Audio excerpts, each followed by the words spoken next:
السلام عليكم البنات، كي دايرين؟ لاباس عليكم؟ اتمنى تكونوا بخير وصحه جيده ان شاء الله. مرحبا معايا في القناه مطبخ سميره.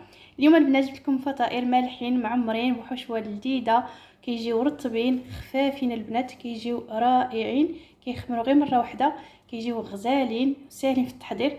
بقاو معايا شوفوا المقادير والطريقه ديال التحضير اللي سهله جدا. نتمنى تشجعوني بلي لايك وتبارطاجيو مع الاصدقاء والحبايب باش الفائده. كنشكركم بزاف، جزاكم الله عنا كل خير وفرجه ممتعه. بسم الله، نبدا على بركه الله. بالنسبه للمقادير، عندي كاس ديال الحليب اللي كيكون دافي ما يعادل 200 ملل، نصف كاس ديال الزيت ما يعادل 75 ملل، عندي نصف كاس ديال الياغورت طبيعي او الزبادي بدون سكر ما يعادل 110 غرام، عندي واحد البيضه كندير الصفر كنخليه للتزيين والبياض كنديرو في العجينه، عندي ملعقه كبيره ديال خميره الخبز او الخميره الفوريه، ملعقه صغيره ديال السكر، ملعقه صغيره ديال الملح وكتبقى على حساب الذوق، وعندي الدقيق الابيض اللي منخول او الفارينه على حسب الخليط. نمشيو للطريقه اللي سهله جدا.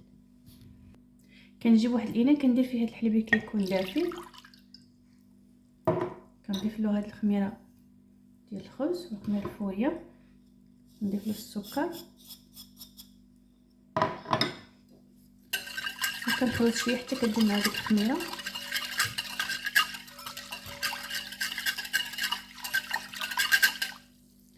غادي نضيف الزيت. المكونات خصو كامل يكونوا بحراره المطبخ باش ما كيبردوناش العجينه.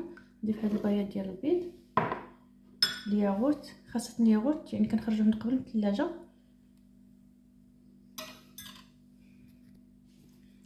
صافي كنخلط كلشي مزيان. دابا نبقى نضيف الدقيق شويه بشويه،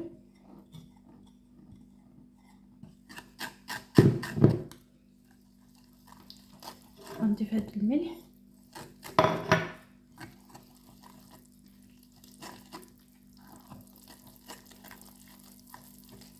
كنخلط هكا مزيان بفوي حتى ما كيبقاوناش هذيك الحبوبات ديال الدقيق.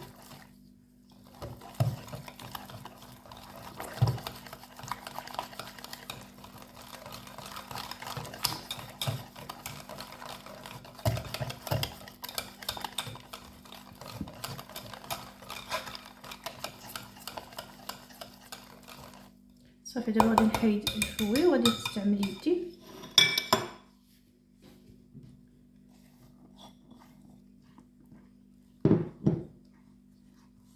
غادي نجمع العجين، خصها تكون رطبه باش كتجينا زوينه.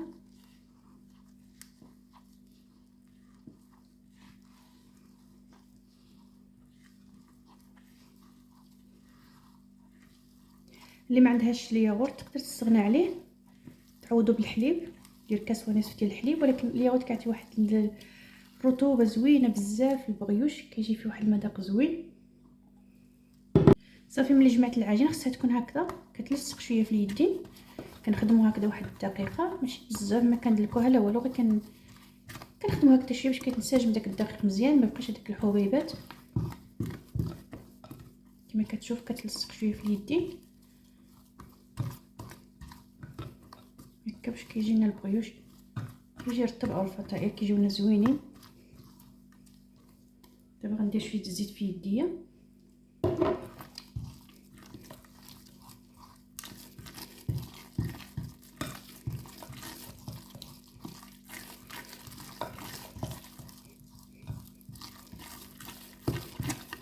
نحاول ندخلها في العجين وفي نفس الوقت بحال اللي كنجمع بها العجينه.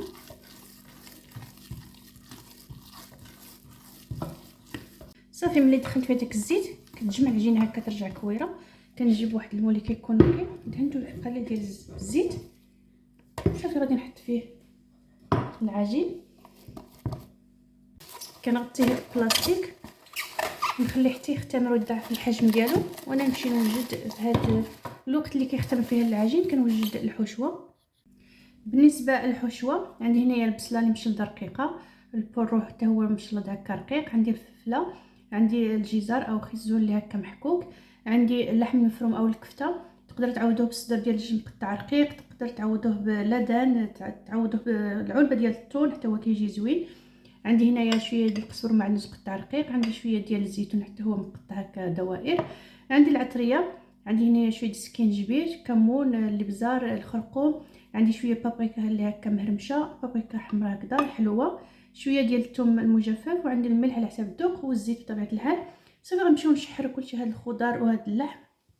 صافي درت المقله هنايا ودرت فيها شويه ديال الزيت، درت البصله والفلفل حتى كيتشحروا شويه، عاد كنضيف هذاك البورو داك الجزر اللي دغيا كيطيبوا هما. بالنسبه للخضر كديروا اي خضر كتفضلوها. شحرت هكذا شويه البصله، غنضيف هاد البورو والجزر وغنرجعهم حتى كيتشحروا مزيان. ملي كتشحر الخضر غنضيف هاد الكفته او اللحم المفروم، غادي نضيف عليه هاد العطريه،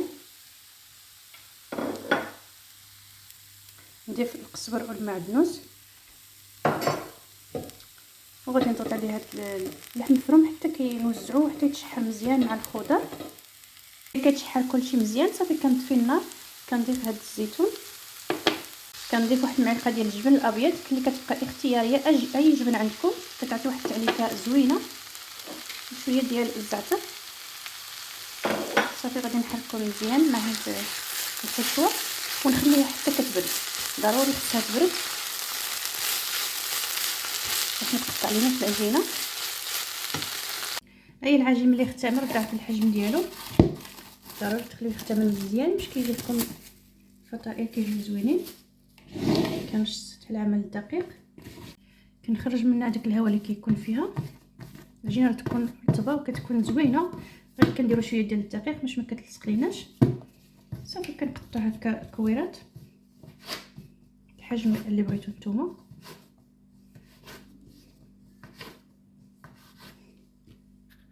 صافي ملي قطعت العجين غادي نديرو هكا كويرات، نديرو هكا على سطح العمل اللي فيه شويه ديال الدقيق.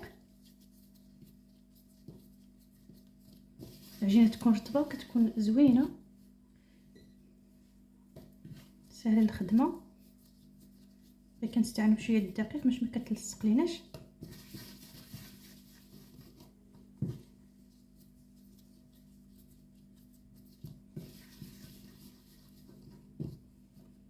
صافي ملي كنشكلهم كنغطيوهم هكذا ونخليهم غير واحد 5 دقائق كيرتاحوا باش كيجيو لنا ساهلين الخدمه. ها هي الحشوه ملي بردات كنضيف لها شويه ديال الجبن او الجبن اللي كيبقى اختياري، اللي مبغاتش ديرو ما ديروش، تكتفي غير هذيك الملعقه ديال الجبن الابيض، اي جبن عندكم مثلث مربع اللي كتفضلوه. صافي الحشوه ضروري خصها تكون بارده. صافي العجينه راه ارتاحت واحد 5 دقائق، كندير شويه ديال الدقيق، كنبدا نسرح هذيك اللي درتهم في الاول.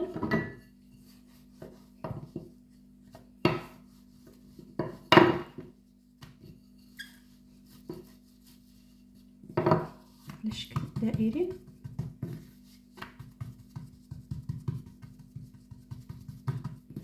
ما يكونوش غلاضين بزاف وما يكونوش رقاقين بزاف، كيكون السمك ديالهم. صافي كنجيب شويه ديال الحشوه هكا في الوسط وكنبدا كنضغط هكذا باش كنلصق العجين بهذه الطريقه باش كيعطينا الشكل المثلث. كنضغط عليهم مزيان باش ما كيتحلوناش في الفران، كنديرهم عليهم شويه ديال الدقيق وكنقلبوا هكذا.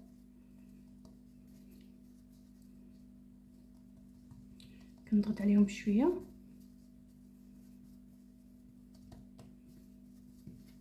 صافي الشكل ديالهم هكا كيجي. غنحطهم في الصينيه ديال الفران، نزيد معكم وحده.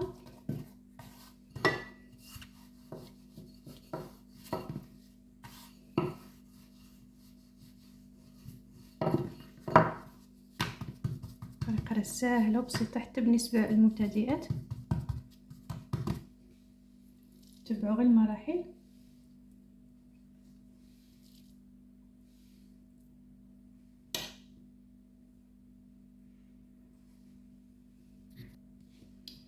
صافي كنبقاو نضغطوا هكذا،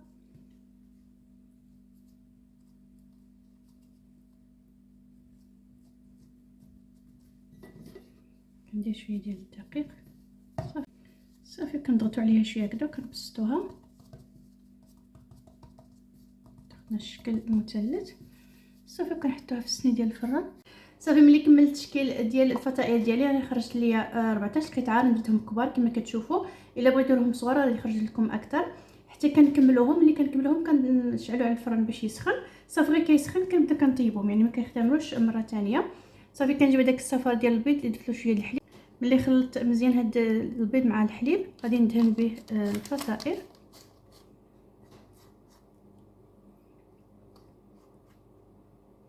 باش كيعطينا داك الشكل اللون زوين احمر.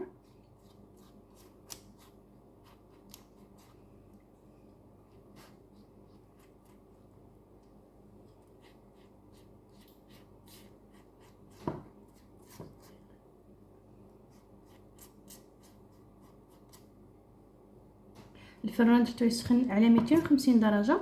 ملي غادي ندخلهم غادي نقص على 200 درجه. صافي ملي دهنتهم كندير هكا واحد نصف حبه ديال الزيتون في الوسط، اللي كيبقى اختياري. التزيين دائما كيبقى اختياري، تقدر دير حتى الزيتون الاسود.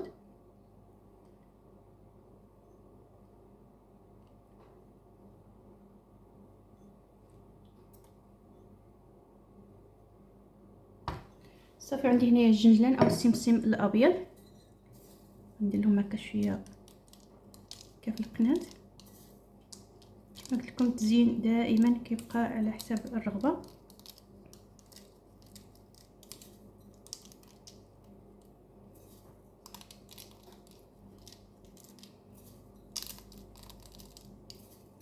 ملي كملتهم غندخلهم الفران اللي سخون على 250 درجه. غادي نقصلو على 200 او حتى ل 180 ونخليهم حتى يطيبوا ويتحمروا ونجمعكم. هما البنات الفطائر ديالي ملي طابوا وتحمروا كيجيو غزالين، كيجيو رطبين محمرين. ملي كنخرجوهم من الفران كنديروا عليهم واحد الفوطه، كنخليهم واحد 5 دقائق، كترجع مع هذيك السخونيه باش يبقاو رطابين. شوفوا البنات كيجيو رائعين البنات، كيجيو خفافين مقطنين غزالين البنات.